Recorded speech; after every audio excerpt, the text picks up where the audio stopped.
आईची शपथ घेऊन सांगतो, किती वर्ष झालं पुण्यात राहतोय, पण पुण्यापासून फक्त अर्धा तासाच्या अंतरावरती, उरुळी कांचनपासून फक्त 10 मिनिटावरती भारती रिसॉर्ट आणि ॲडव्हेंचर नावाचं हे जे थीम पार्क आहे ना, हे मला माहीतच नव्हतं राव.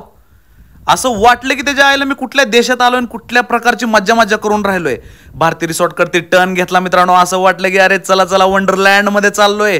गाडीतनं उतरल्या मी आणि माझ्या बायकोनं रवींद्र भारती यांच्या वडिलांच्या पाया पडलो. हे तेच मालक आहेत ज्यांनी एकदम साधेपणातनं पूर्ण साम्राज्य उभं केलंय.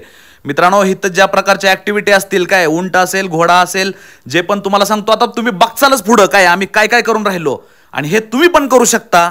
फक्त कसं करायचं हे बघा तुम्ही. मित्रांनो, ज्या पाळण्यात बसतोय ना, तो पाळणा कुठल्या जत्रेतला नाहीये, जत्रेपेक्षा 4 पट मोठा आणि 4 पट स्पीड.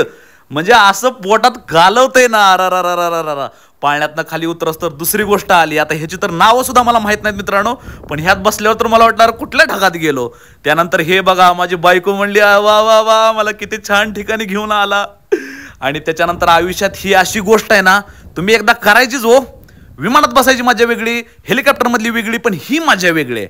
आणि ही मजा फक्त आपल्या पुण्याजवळ Bharati resort and adventure theme park जे पण आहे ना, एवढं मजा येते राव. आयुष्यात खोटं बोलत नाही मित्रांनो, एवढी मजा कधीच कुठल्या रिसॉर्टला, हॉटेलला, लॉजला कुठे झाली नाही. भारती रिसॉर्टचे मालक आले, त्यांनी आम्हाला जेवणासाठी आमंत्रण दिलं मित्रांनो. मस्तपैकी बफे लागला होता. बफेमध्ये तर असं 5 पक्वान्न होतं, ते पण अनलिमिटेड. किती पण खावा, किती पण खेळा. मग खेळण्यासाठी मित्रांनो मी तयार झालो. मस्तपैकी टेबल टेनिस खेळायला आलो, कारण हे सगळं एका रिसॉर्टच्या आतमध्येच आहे. कॅरम असू द्या, टेबल टेनिस असू द्या, बुद्धिबळ असू द्या, अरे म्हणजे अशी कुठली गोष्टच नाहीये. किती छान रूम, किती सुंदर बाल्कनी, किती मस्त व्ह्यू, पलीकडे पुणे शहर दिसतंय पूर्ण. माझं मन असं भारवलं. सकाळचा नाश्ता केला, म्हणलं चला आता मस्तपैकी पवायला जायचं. पवायला गेलो तर बघतो काय, रिसॉर्टच्या आतच धबधबा, स्विमिंग पूल. वा वा वा, काय हाणल्या डुबक्या, काय मजा केली आम्ही नवरा बायकोनी. मन असं प्रसन्न झालं. आणि सगळ्यात महत्वाचं तुम्हाला सांगतोय, आता महत्वाचा पार्ट असा आहे की ही तर फक्त राहाय खायची सोय नाही, तर लग्न सुद्धा होऊ शकते.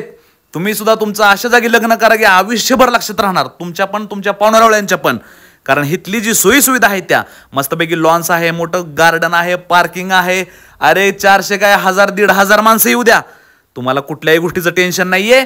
इथं सगळं राहायचं असेल तर 75 70 90 90 90 या नंबरवरती कॉल करा, बुक करा आणि जगून घ्या रे.